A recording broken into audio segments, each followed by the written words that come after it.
అందరికీ నమస్కారం. మార్నింగ్ నుంచి కూడా బ్రష్ చేయాల, తినాలనిపించట్లా. అసలు ఏం జరుగుతుంది ఈ దేశంలో అని చెక్ చేస్తుంటే 2004-14 మధ్య కాంగ్రెస్ పార్టీ ఉన్నప్పుడు ఈ దేశంలో అంతర్గతంగా బాంబ్ బ్లాస్టులు జరిగాయి. అవునా కదా చెక్ చేయండి. 2014 తర్వాత నాకు తెలిసి అయితే దేశం మధ్యలో అయితే లేవు. ఆ బోర్డర్లోనో జమ్మూ అండ్ కాశ్మీర్ లైక్ అక్కడైతే కొన్ని జరిగి ఉన్నాయి. అవి కూడా చాలా అంటారు తక్కువ. ఎందుకు ఈ వర్డ్ యూజ్ చేస్తున్నాయంటే మోదీ కాంగ్రెస్ ముక్త్ భారత్ అని పిలుపునిచ్చింది ఎందుకంటే క్రాస్ చెక్ ఇప్పుడు అర్థమవుతుంది. 1947 తర్వాత కాంగ్రెస్ పార్టీకి సంబంధించి అత్యధికంగా వాళ్ళ ప్రభుత్వమే ఉంది. వాళ్ళు గనక డే 1 నుంచి కానీ ఈ టెర్రరిస్టుల పట్ల ముస్లిం మతోన్మాదం పట్ల ఏ మాత్రం ప్రాక్టికల్గా ఫ్రోషల్గా ఉంటే ఈరోజు దేశం ప్రశాంతంగా ఉండేది. పాకిస్తాన్ ఎక్కడ ఉండాలి అక్కడే ఉండేది, బంగ్లాదేశ్ ఎక్కడ ఉండాలి అక్కడ ఉండేది.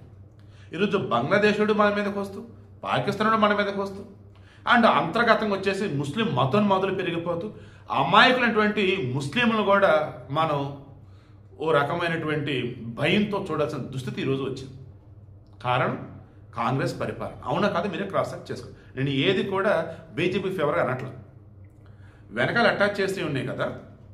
గత కొద్ది రోజులుగా భారతదేశంలో బోలెడన్ని చోట్ల ఏటీఎస్ వాళ్ళు కావచ్చు, తర్వాత పోలీసులు కావచ్చు, సెంట్రల్ దళాలు కావచ్చు, ఎక్కడెక్కడ దాడులను ఆపారు. ఇది వైట్ కాలర్ టెర్రర్ మాడ్యూల్కి మారిపోయింది. వైట్ కలర్ జాబ్ అంటే మీకు తెలుసు కదా, మొత్తం సుపీరియర్లు అఫీషియల్ అన్నట్టు.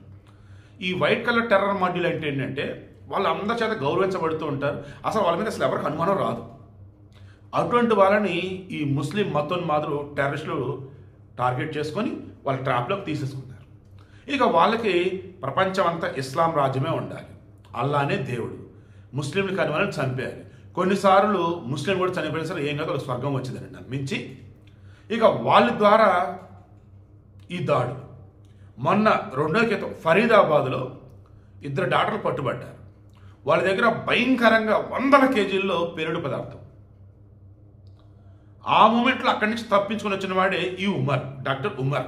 నిన్న ఎర్రకోట దగ్గర జరిగింది కదా బాంబ్ బ్లాస్ట్, కారు సంబంధించి HR 26CE 7674.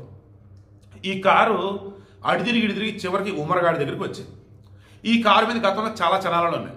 ఇప్పుడు చలానాలు ఉంటే మళ్ళీ బండి ఆపుతారని చలానాలన్నీ క్లియర్ చేసి బండిని ఎవరు ఆపకుండా ఫరీదాబాద్ నుంచి చాలా తెలివిగా మొత్తం ఇంటర్నల్గా వచ్చేసి ఫ్యూయల్, కెమికల్, డిటోనేటర్స్ లైక్ ఇలా చెప్పాల్సి వచ్చినప్పుడు ఒక భారీ భయంకరమైనటువంటి విధ్వంసం, బ్లాస్ట్కి సంబంధించిన మెటీరియల్ మొత్తం కారులో పెట్టుకొని ఎక్కడ కూడా చలాన్ అన్నవి లేకుండా కారుని ఎవరు ఆపకుండా చాలా ప్రొఫెషనల్గా హోండాయ్ i20 2013 మోడల్ కారుని పట్టుకొని నిన్న ఎర్రకోట దగ్గర గేట్ నెంబర్ దగ్గర వచ్చేసి అరౌండ్ 3:19 లోపల ఎంటర్ అయ్యాడు. 6:30 వరకు పార్కింగ్లో వచ్చాడు. ఇక ఆ తర్వాత నెమ్మదిగా బయటికి తీసాడు. ఇక డిసైడ్ అయ్యాడు. ఆల్రెడీ వీళ్ళ టెర్రర్ మాడ్యూల్లో ఉన్నటువంటి బ్యాచ్ డాక్టర్లు ఎవరైతున్నారో పట్టుబడ్డారు. మొత్తం వాళ్ళ దగ్గర ఉన్నటువంటి వెపన్స్ అవసరమైన అన్ని కూడా పోలీసులు పట్టుబడ్డాయి. వీడు కనుక పట్టుకుంటే ఇక జైలే. అండ్ మోర్ ఓవర్ వాళ్ళు ఆటోమేటిక్ వీడి గురించి చెప్తారు. ఇక ఇప్పుడు ఏంటి, అల్లా వీడికి స్వర్గం ఇవ్వాలి అన్న అక్కడ వీళ్ళు చెప్పినట్టు ఈ టెర్రరిస్టులు చెప్పి 66 కన్నులో 48 కన్ను లేదు అంటే చూసిన పైన వీళ్ళు చెప్తారు. వాళ్ళతో ఊరేగాలన్న పైన ఇక్కడ చంపాలి. ఆ చంపేటప్పుడు మామూలుగా అయితే కాదు, నేను కూడా చావాలి. అదే వాడు చేశాడు.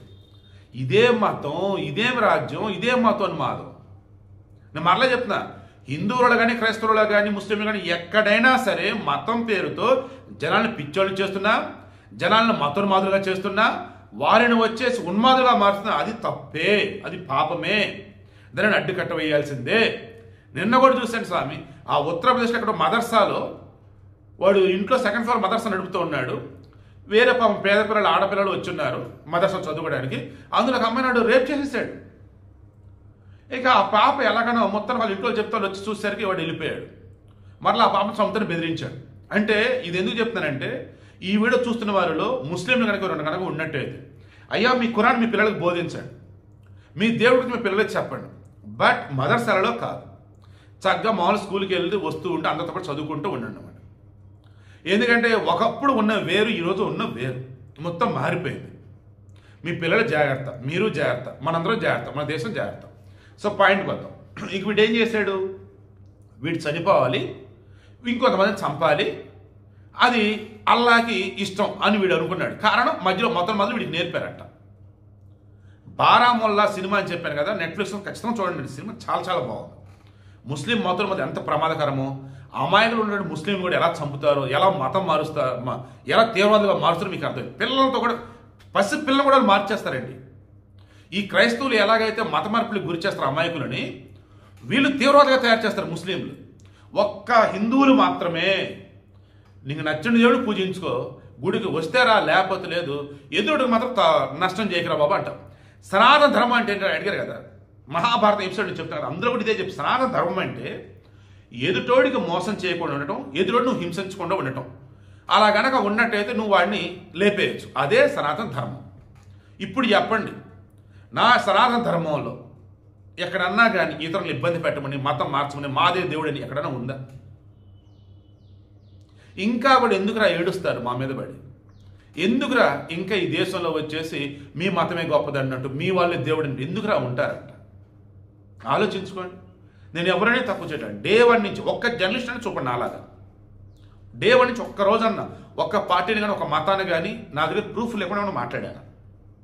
ఈ వీడియో కూడా నేను మరలా స్ట్రెస్సెస్ మరీ చెప్తున్నా. ఇందాక వీడియోలో కూడా చెప్పారు, ఈ దేశంలో ఉన్నటువంటి ముస్లింలు ఎవరైతే ఉన్నారో, మీరు మనసు పెడితేనే ఈ టెర్రరిస్టులను ఆపగలరు, మీరు మనసు పెడితేనే ఈ దాడులు మీరు నివారించగలరు, మీరు మనసు పెడితేనే, మనస్ఫూర్తిగా మీరు అడుగు వేస్తేనే ఈ దేశం బాగుంటుంది. మరలా చెప్తున్నా, మోదీ గనక పిఎం గనక కాకుండా ఉండుంటే 2014 తర్వాత కూడా ఊహించినట్టు ఎన్నో దాడులు జరిగాయి. ఎందుకంటే స్మార్ట్ ఫోన్లు అందరికీ అవైలబుల్గా ఉన్నాయి, ఎక్కడికక్కడ బాంబులు తయారు చేయడం నేర్చేసుకున్నారు, ఎక్కడికక్కడ మొదలుగా మారిపోయారు. అరే ప్రశాంతంగా ఉండి ఏపీలో కూడా అనంతపురం దగ్గర విజయనగరం సిరాజ్ గాడు ఇటువంటి వాళ్ళు కూడా టెర్రరిస్టులు తయారయ్యారంటే ఏంటన్నట్టు? ఈ హైదరాబాద్కి చెప్పేది ఏమన్నా టెర్రరిస్ట్ అడ్డన్నట్టు అయిపోయింది కొన్ని చోట్ల. అయితే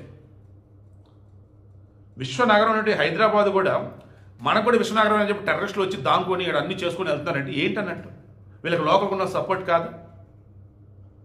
సో రేవంత్ రెడ్డి నిన్న కూడా మిమ్మల్ని అడుగున్నాను సార్, హైదరాబాద్ మీద ఫోకస్ పెట్టండి. అండ్ మోదీ గారు బీజేపీ అవ్వచ్చు, మీరు కాంగ్రెస్ అవ్వచ్చు, బట్ నాకు మీ మీద నమ్మకం ఉంది. దేశం కోసం మీరు ఎవరితో కలిసి అడుగులు వేస్తారు. మీరు రాహుల్ గాంధీ విషయం వదిలేయండి, మీరు మాత్రం హైదరాబాద్ ప్రక్షాళన చేయండి సార్. కమింగ్ టు మోదీ, వాళ్ళు ఏ రోజు కూడా మాది ముస్లిం పార్టీ, మాది క్రైస్తవ పార్టీ అని చెప్పుకునే పార్టీలను చూస్తారు. అలా వీళ్ళు ఏ రోజు హిందూ పార్టీ అని చెప్పుకోవాలి, అందరిదని చెప్పుకున్నారు. అటువంటి బీజేపీ మీద మీకు ఎందుకు ద్వేషం? అటువంటి బీజేపీ మీద ద్వేషాన్ని ఎందుకు దేశం మీద చిమ్ముతారు? ఆలోచించుకోండి. ఈరోజు చాలా ఏమంటారు దాన్ని, ఆవేశంలో వీడియో ఇవ్వబోయే ఇందాక ఏమని, వీడు నిన్న ఎర్రకోట దగ్గర మధ్యాహ్నం 3:19 నుంచి సాయంత్రం 6:30 వరకు ఉన్నాడు అంటే ఏం పీకేరి పోలీసులు, ఏం పీకేరి టెర్రరిస్ట్ అని చెప్పేసి ఓ అమ్మ నాలో పొంకొచ్చింది ఆవేశం. ఒకసారి ఆలోచించా, ఆడంతసేపు అక్కడ ఉన్నాడు అంటే దానికి ముందు ఎక్కడి నుంచి వచ్చి ఉంటారు కదా, అండ్ వచ్చే తర్వాత తెలివిగా హ్యాండిల్ చేసి ఉంటారు కదా.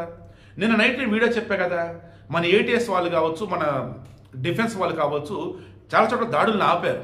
జస్ట్ లైక్ అవతల వాళ్ళు గోలు కొట్టకుండా ఆపారు.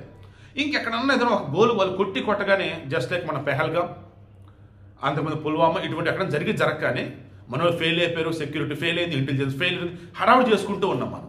అలా ఎందుకు చేసుకోవాలి? వాళ్ళు తెలివిగా టాక్టిక్స్ యూజ్ చేసి ఇలా చేసి ఉండొచ్చు కదా. అదే నన్ను ఆలోచింప చేసి కాసేపు ఆపింది. ఇప్పుడు క్రాస్ చేస్తే అదే నిజమే. వాడు డాక్టర్ చాలా తెలివిగా బండికి, కారుకి చలనం లేకుండా చేశాడు, అండ్ ఎవరికి అనుమానం రాకుండా నీట్గా తీసుకొచ్చాడు. ఇక జన్నత్త వాళ్ళు ఏదో అంటారు చూశారు, ఇక అక్కడికి వెళ్ళిపోదని చెప్పేసి చంపేసి అడుగు తెచ్చాడు. విచారణ చేస్తున్నారు, ఇంకెందుకని బయటపడితే అర్థం కావట్లా. వైట్ కాలర్ టెర్రర్ మాడ్యూల్గా మారింది అంటే పెను ప్రమాదంలో ఈ దేశం, ఈ ప్రపంచం ఉన్నట్లు లెక్క. ఈ ప్రపంచం ఉంది ఇంకా అంట. గతంలో చదువు అంతగా రానటువంటి వాళ్ళని ఈ రకం మార్చేవారు. ఇప్పుడు చదువు బాగా వచ్చినటువంటి వాళ్ళని, అది కూడా ప్రాణం పోసే డాక్టర్లతో ప్రాణం తీపిస్తున్నారంటే ఇక ఆ ఇస్లాం తీవ్రవాద ఎంత ప్రమాదకరంగా మారిందో ఆలోచించుకోండి.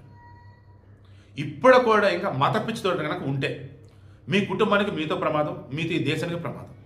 మీరు ఎక్కడున్నా మీరు నమ్మిన దైవాన్ని ప్రార్థించండి, ఆరాధించండి, విశ్వసించండి. బట్ ఇతరులు కూడా ఆ మతంలోకి మారాలని అనుకోవద్దు, ఏ మతమైనా మీరు. ఓకే. అండ్ ఇతరులకు సంబంధించి మీరు చిన్నప్పటి ఇబ్బంది కూడా కలిగించవద్దు. మీకు అవతల పడి ఏదైనా చేస్తే మీకు బాధ కలిగించిద్దో, నొప్పి కలిగించిద్దో అది ఇతరులకు మీరు చేయకండి. భగవద్గీతలో భీష్మ పర్వంలో భీష్ముడు ఇదే చెప్తాడు. అంపశయ్య మీద ఉండి మన ధర్మరాజుకు చెప్తాడు, తాత ఏదైనా చెప్పు తాత మాకు అంటే, ఒకటే చెప్తాను ధర్మరాజా అని చెప్పేసి ఇదే చెప్తాడు. నీకు ఎదుటి వాళ్ళు ఏదైనా చేస్తే ఇబ్బంది కలిగిద్దో, బాధ కలిగిద్దో, నష్టమో అది నువ్వు ఎదుటి వారికి కలిగించొద్దయ్యా, చేయొద్దయ్యా అంటారు. ఇంతగా మించినటువంటి గొప్పదైనటువంటి మాట ఏ ధర్మంలో అయినా ఉందా, ఏ మతంలో అయినా ఉందా? మతం వద్దు, ధర్మం వద్దు, తీసిపడేయండి. ఎవరైనా చెప్తారా? మీరే చెప్పండి. నేను చెప్తున్నా, అది కూడా భీష్ముడు చెప్పిందే చెప్తున్నా. దండం పెడుతున్నా, ఇప్పటికైనా మీది ఏ మతమైనా భగవద్గీత చదవండి. అది మతం కాదు, అది ఒక జీవన విధానం. మరలా చెప్తున్నా, ఎన్నోసార్లు ఇదే చెప్పా. మీలో సైకోలు ఉన్నా, టెర్రరిస్టులు ఉన్నా, ఎవరైనా ఉన్నా, మీది ఏ మతమైనా కానీ సనాతన ధర్మం అంటే అది మతం కాదురా బాబు, అది ఒక జీవన విధానం. సనాతన ధర్మంలో దేవుళ్ళు అంటే పంచభూతాలు, ఈ ప్రకృతి అదే దేవుళ్ళు. ఓకేనా? ఇప్పటికన్నా మతం అంటే ఏంటో తెలుసుకోండి, జీవన విధానం ఏంటో తెలుసుకోండి, మనుషులు అంటే ఏంటో తెలుసుకోండి. అంతిమంగా మనం పుట్టింది ఎదురుని చంపడానికి కాదు, మనం బతుకుతూ 10 మందిని బతికించడానికి చెప్పి తెలుసుకోండి. ఈ వీడియో అయితే ఖచ్చితంగా అందరికీ షేర్ చేయండి. ఛానల్ సబ్స్క్రైబ్ చేసుకొని పర్లేదు, అందరికైతే షేర్ చేయండి.